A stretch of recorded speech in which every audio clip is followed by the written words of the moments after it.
It's become as much a part of James Bond's identity as a shaken martini. The Aston Martin DB5 has provided Bond with a much-loved iconic car since 1964, albeit one armed with machine guns and an ejector seat. Now that car is being faithfully rebuilt for collectors with a price tag of $3.5 million. Charlie D'Agata went to Aston Martin's headquarters outside of London to take a drive. For even casual James Bond fans, this car needs no introduction. Because nothing says 007 more than the silver birch 1964 Aston Martin DB5. Chief Creative Officer Mark Reichman recalls the moment the DB5 popped up in the last Bond movie, Spectre. There was a cheer in the theater. You know, it's like, great, Bond is back in a DB5 yet again. As an Aston Martin man, what did that feel like? The feeling of, wow, you're part of history, and it's very much the same with DB5. We're part of a legend. DB5 is a legend. And this all-original DB5 is brand spanking new, fresh off the assembly line, one of just 25 built. Wow. And at a price tag of $3.5 million. Sure, it's a gorgeous car, even by 007 standards. But there's something about the DB5 that's just timeless. From the first moment Sean Connery's Bond tossed it around in glorious Technicolor in its debut in 1964's Goldfinger, the car has outlasted every actor to ever play Bond, starring in 7 films already and counting. The cameo with Pierce Brosnan. Stop this car at once! In 1995's GoldenEye.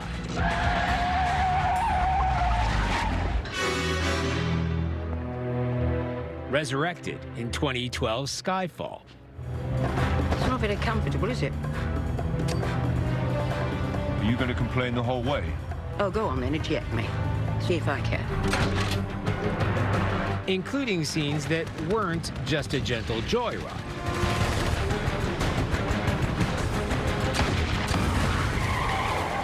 And it'll show up again in No Time to Die, this fall's upcoming Bond release. It's outlived many Bonds because it has a stronger character, and visually it's got that character. It's got eyes, it's got a face, it has a language, and it has a presence. The new old DB5s are continuity cars, not replicas.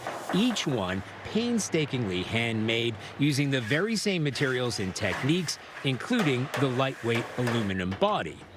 I mean, to say this is a lost art doesn't really go far enough. And to call Charlie Briggs a panel beater doesn't go far enough. You want to sort of caress the material into shape as opposed to bashing it into shape. That's the real art. Material. Caress the material, exactly, yeah. And after all that caressing, it takes 400 hours just to paint a single car. You'll be using this Aston Martin DB5. Now, if you take the top off... But of course, a Bond car wouldn't be a Bond car without gadgets. Fire the passenger ejector seat.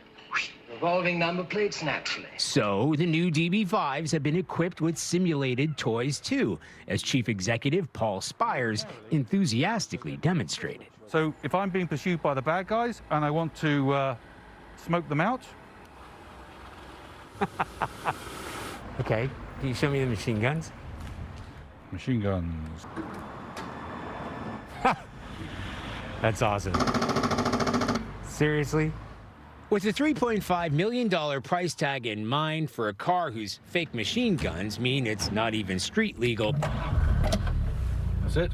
That's a nice sound. It was time to get the full Bond experience. Oh, it's such a fun car. It drives like an old car. It was the lap of luxury at the time and smells like leather and musk and testosterone with a hint of shaken martini. I can see where Sean Connery, how he kept fit. All you needed to do was drive a half hour. Drive this, exactly. It handles like a 56-year-old car ought to. Not that I was allowed to play with any of the gadgets. Now can I press the button for the oil slick? No, absolutely not. And when it was over, you begin to understand why it's been so hard for any Bond to say goodbye. I thought you'd gone. I have. There's just one thing I need.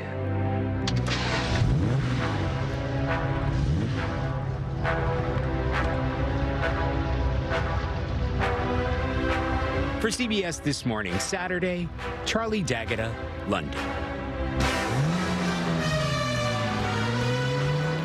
We're all just singing along here, right? What a toy. What a toy. I have been a Bond girl since 8th grade, seen every film, so I am ready.